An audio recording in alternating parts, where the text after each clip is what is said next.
Okay, when you run the same command here, like tries b 0x00, and you run the program, here you're going to generate the 0 volt and 5 volt.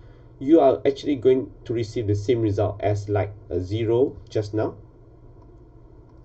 So I'm going to show this one again.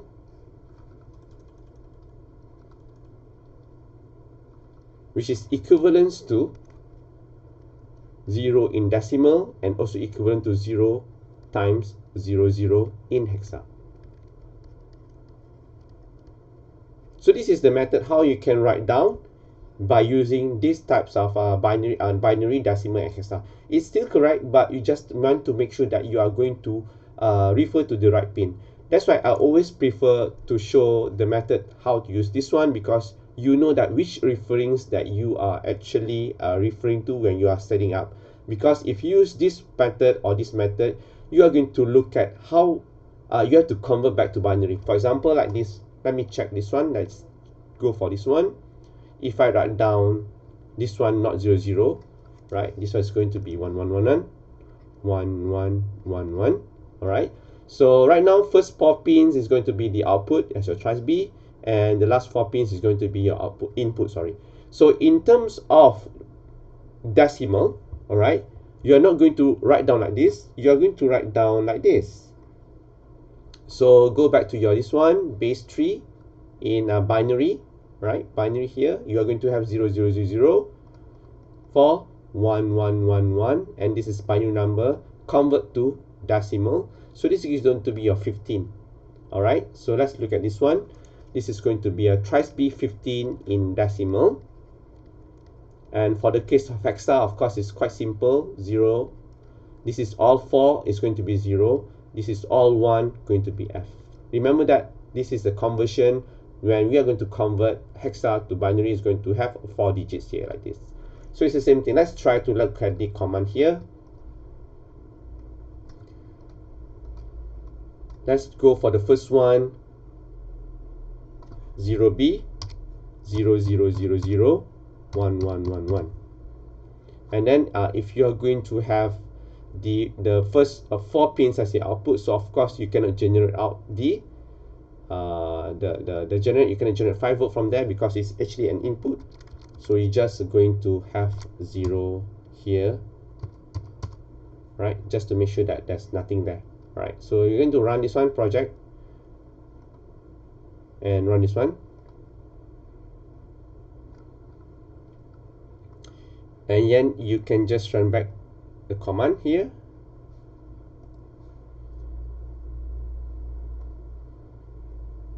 You can see that the first 4 pins is actually nothing. There's nothing, even though you giving a 0 volt out there, but because of the behavior, this one is received as the input, so all will be great. It's going to be the value is going to be the one that coming in from the outside. Okay, so the 4 pins here, of course, you're generating is as output, then it's correct.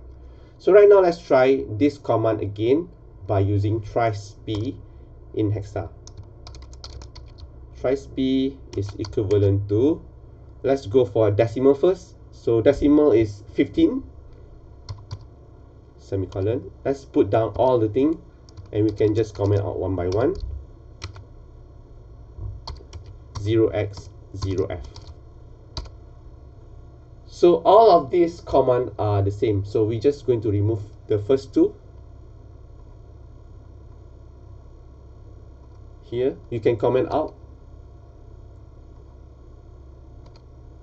Sorry, not semicolon. It's going to be backslash backslash. This is also backslash backslash. Alright, so now the one that not very straight like this is not going to be compiled when you compile it.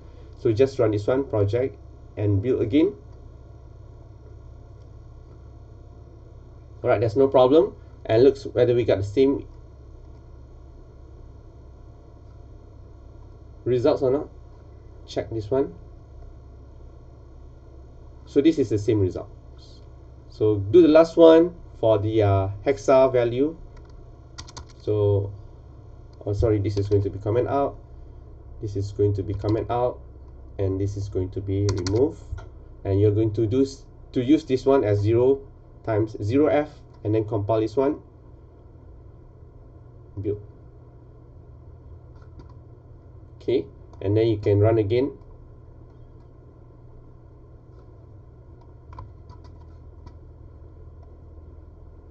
Right, it's the same result. Okay, so that will be your first one. So you're going to look at this one, and then now the next one I'm going to teach you guys is to create the functions. So normally a good programmer is going to use functions to make sure that the main body program is not very long. So the function is something that you create and you just want to call it once you want to do it. Okay, so I can take out this one first, and I want to create a functions that's setting up the port. Here I'm going to remove the one.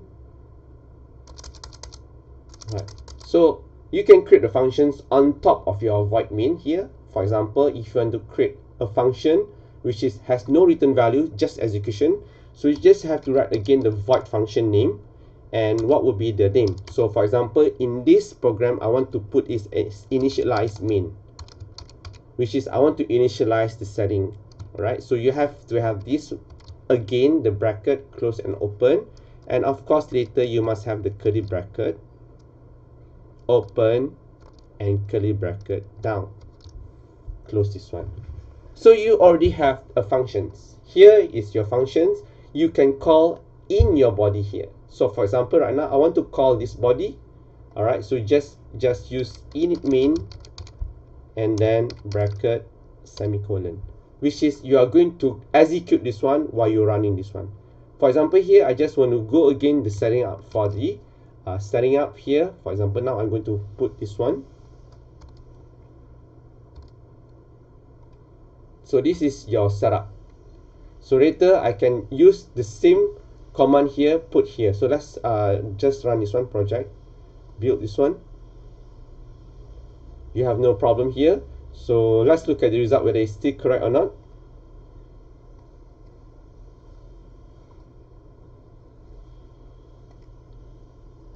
It's the same thing, same results, but now you are calling a functions here. So this body calling a functions there, right? This body calling functions there. So that will be the method how to write a functions. Okay, you have to go back to your C++ knowledge how to write a functions here, because functions is going to make your life easier when you do programming. All right, so next one here, the one that we learn about the infinite loop, right, is actually the while one loop. So why we need to have this infinite loop? Because this is going to be the program that you're going to run. Normally, to initialize your input and output is going to be one time, but your main program going to the one that you want to execute, you want to do it infinite loop. That means you always run the same loop all over again. So normally we have this while one loop. While one, you must put one here, and then you have the curly bracket open, and then you have the close curly bracket. So okay, so this is going to be like this. When you run the program, it's going to start here, initialize your main, and then later it's going to be a looping all the one here. Once it's going inside here, it's going to loop all until it's going to be loop every time until you hit the reset button. So whatever happens here, you must put your program here, then it was not going to be go up anymore. So for example, right now I want to turn on my port B. 4 is going to be now I want to put all the output here, all 0 0, and then I'm going to generate a signal. Port B is equivalent to 0 times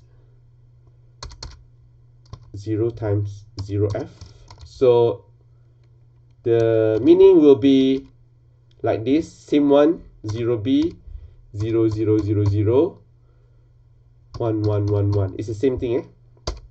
So right now I'm going to turn on the last 4 pins 5 volts, and then another 4 pins we're going to 0 volt. So let's going to run this one. Build. Port B, this should be a semicolon here. All right.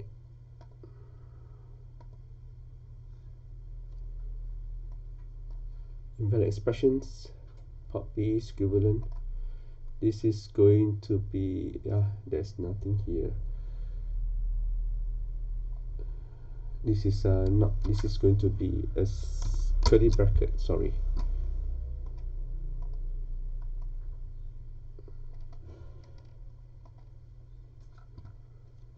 Right, there's no problem. So you can see the simulation here. So 4 will be on, another 4 will be off. Alright, so I'm calling this function here, and then I'm turning on this one, and then this is the only thing that happens here. So let's just put another one, maybe delay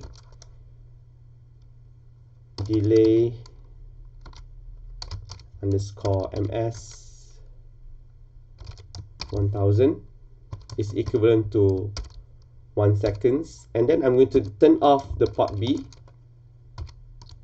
is equivalent to 0B. This I'm changing back. Okay, you can use whatever base number that you want to use. Is either binary, hexa, or decimal. So I'm going to use both of them. So this is going to be 1111 10000, and then I'm going to delay it again underscore ms 1000. All right. So in this case, right, it's going to running at this one once, and then it's going to the while one loop, turn on, and then delay for a while, turn off, and switch this another one, turn on. This is going to be turn on, later turn off this one, and then going to delay. Once this one finish, it will go up back, going to this one forever. So compile this one first.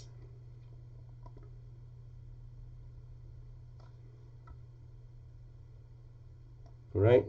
So you can see right now the first one before this one, right? Before I'm putting more lines over there. It's only one programs here, one syntax line only. So we are going to run this one.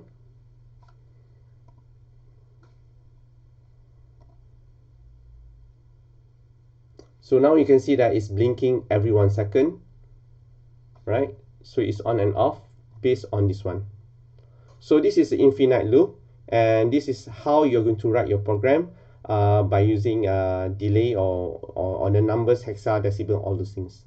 All right, so this is the second one. All right, the last one I'm going to look at is how you can simplify or directly specific on the pins that you want to turn on. All right, now for example here, you just want to turn on a pins where you can write down like this. So port B, let's try to this one.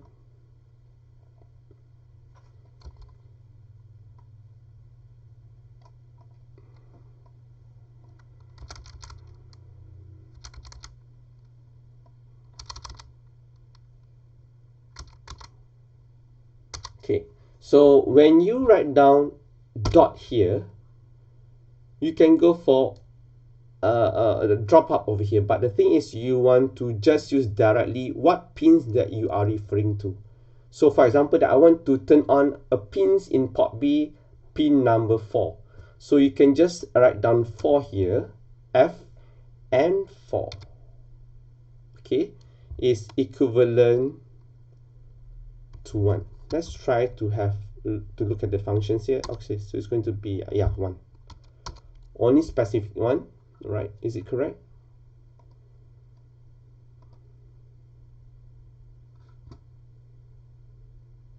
Right, no problem. So let's look at the results here.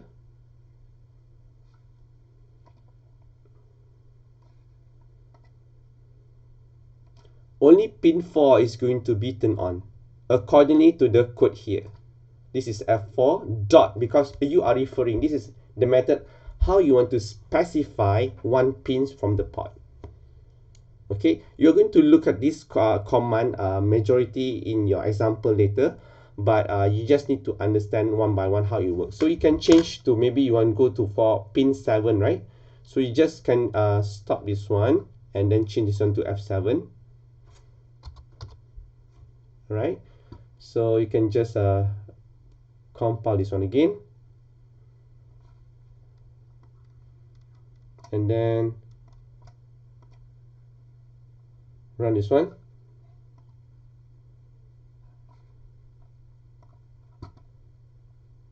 Yeah, pin 7 is the one that being turned on.